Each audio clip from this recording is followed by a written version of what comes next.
नमस्कार, Saraswati study channel आपका हार्दिक अभिनंदन व स्वागत करता है गाइस।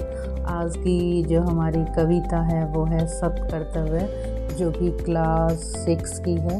इसके जो कवि हैं, लेखक हैं, वो हैं श्री राम नरेश त्रिपाठी जी। इस कविता के माध्यम से वो ये कहना चाहते हैं कि अपनी मातृभूमि और उस पर रहने वाले सभी जीव जंतुओं की सेवा करना हमारा कर्तव्य है और अपने कर्तव्य का पालन हमें ईमानदारी के साथ करने के लिए कहा गया है और हमें अपना स्वार्थ छोड़कर देश और देशवासियों के प्रति जो अपना कर्तव्य है वो निभाना चाहिए। तो ये जो प्रेरक कविता है, प्रस्तुत है इसकी व्याख्या। जग में सचर अचर जितने हैं, सारे कर्म निरत, निरत का मतलब लगे हुए हैं। सचर अचर, सचर मतलब सजीव और अचर मतलब निर्जीव, कि जितने भी इस संसार में, चाहे वो सजीव हैं चाहे वो निर्जीव हैं, सभी अपने अपने कर्म में अपने अपने कर्तव्य को निभाने में लगे हुए हैं। धुन है एक न एक सभी को, सबके निश्चित व्रत, व्रत मतलब नियम, कि धुन, धुन मतलब लगन क्या है, कि सभी की, हर एक की अपनी एक लगन है, अपना एक नियम है और उस नियम को वो करने में लगे हुए हैं। अब उदाहरणों के द्वारा समझाया गया है। जीवन भर आतप सह वसुधा पर छाया करता है। अब ये किसकी बात हो रही है? वृक्ष की, कि वृक्ष जो है, आतप मतलब धूप, धूप को सहन करता है, जीवन भर धूप में खड़ा रहता है। वसुधा मतलब धरती पर, और अपना जीवन जो है वो परोपकार में लगाता है, आने जाने वाले यात्रियों को और उस पेड़ पर रहने वाले जीवों को छाया प्रदान करता है। तुच्छ पत्र को भी स्वकर्म में कैसी तत्परता है, और उस पेड़ का हर एक छोटा पत्ता भी अपने कर्म में किस तरह से लगा हुआ है, ये एक प्रेरक प्रसंग है। रवि जग में शोभा सरसाता, रवि मतलब सूर्य, जग में, संसार में शोभा फैला रहा है, मतलब सूर्य से भी एक शोभा है जग की, प्रकृति की। सोम सुधा बरसाता, और ऐसे ही सोम मतलब चंद्रमा जो है वो सुधा मतलब शांति, ठंडक, शीतलता बरसाता है। सच है लगे कर्म में कोई निष्क्रिय दृष्टि न आता। सब जो है अपने काम में लगे हुए हैं, कोई निष्क्रिय, निष्क्रिय होता है क्रियाशील न रहना, कि दृष्टि न आता मतलब दिखाई नहीं देता है। उद्देश्य नितांत तुच्छ, तृण के भी लघु जीवन का, तृण मतलब जो तिनका होता है ना घास का, उसका भी जीवन छोटा सा होता है, मतलब वो जो है घास किसी जीव के जो है खाने का एक पदार्थ है, तो उसका जीवन छोटा सा होता है, लेकिन उसका भी अपना इस तिनके का एक नितांत मतलब बहुत बड़ा उद्देश्य है।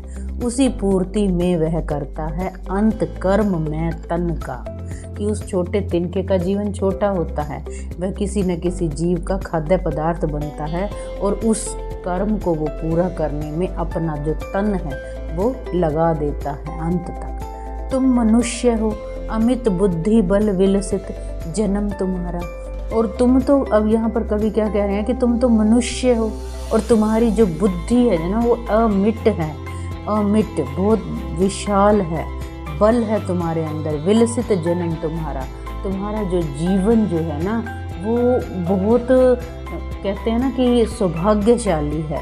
क्या उद्देश्य रहित हो जग में तुमने कभी विचारा, और वो जो जीवन है, मनुष्य का जो जीवन है, बड़ी मुश्किल से मिलता है, और उस जीवन को हम उद्देश्य रहित इस संसार में अगर बिता देते हैं तो क्या तुमने कभी इस बात पर विचार किया? आगे क्या कह रहे हैं? बुरा ना मानो एक बार सोचो, तुम अपने मन में क्या कर्तव्य समाप्त कर लिया तुमने निज जीवन में, मतलब तुम्हारा जीवन इसलिए नहीं बना कि खाओ पियो और सो जाओ और इस तरह से अपना जीवन बिता दो। बुरा ना मानो, एक बार अपने मन से सोचो कि क्या अपने कर्तव्य को समाप्त कर अपने जीवन को इस तरह से बिता देना सार्थक है। पीते खाते सोते जगते हंसते सुख पाते हो, जग से दूर स्वार्थ साधन ही तुम्हारा यश है। अब मनुष्य को प्रेरित कर रहे हैं कि तुम्हारा जीवन जो है सिर्फ खाने पीने, सोने, जगने और हंसने, सुख पाने में ही व्यतीत हो रहा है, और सिर्फ तुम अपना स्वार्थ साधन, अपने स्वार्थ को सिद्ध करने में इस संसार से दूर अपना यश, अपनी कीर्ति, अपनी बड़ाई, अपनी प्रशंसा समझ रहे हो। सोचो तुम्ही कौन अजय में तुम सा स्वार्थ विवश है। अजय मतलब इस जड़ चेतन से युक्त इस संसार में जरा आप इस बात पर विचार करो कि जैसे तुम स्वार्थी बने हुए हो, इस तरह से अपने स्वार्थ को सिद्ध करने के लिए और कोई मजबूर प्राणी इस जड़ और चेतन संसार में है, अर्थात नहीं। पैदा कर जिस देश जाति ने तुमको पाला पोसा, कि जिस देश जाति ने तुम्हें पैदा किया है, तुम्हारा पालन पोषण किया है, किए हुए है वह निज हित का तुमसे बड़ा भरोसा। और वो जो है तुम्हारे ऊपर भरोसा करता है, जिस देश जाति ने तुम्हें जन्म दिया, तुम्हें पाला पोसा, और वो तुम्हारे ऊपर क्या भरोसा करते हैं कि तुम उनकी भलाई करोगे। अपने हित, अपनी भलाई का वो तुम पर भरोसा करते हैं कि तुम अवश्य उनकी भलाई करोगे।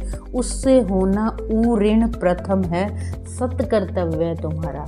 आगे कवि क्या कह रहे हैं कि तुम्हारा परम कर्तव्य क्या है कि उस ऋण से मुक्त होना। जिस देश जाति ने तुम्हें जन्म दिया, पाला पोसा, उसके प्रति तुम्हारा जो फर्ज है कि उसकी जो है ना, उसका विकास करो, उसकी बनाई जो जीवन है, उसके बनाए मनुष्य, उनकी भलाई करना तुम्हारा परम कर्तव्य है।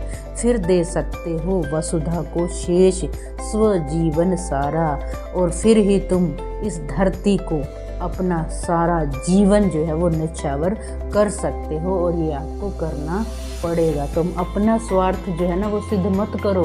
तुम्हारा जीवन दूसरों के लिए बना है, दूसरों के काम आओ, और इस संसार की जो प्रकृति है उससे प्रेरणा लेकर जग हित के बारे में सोचो। तो ये थी हमारी कविता सत्कर्तव्य। चैनल को सब्सक्राइब, वीडियो को लाइक व शेयर अवश्य करें।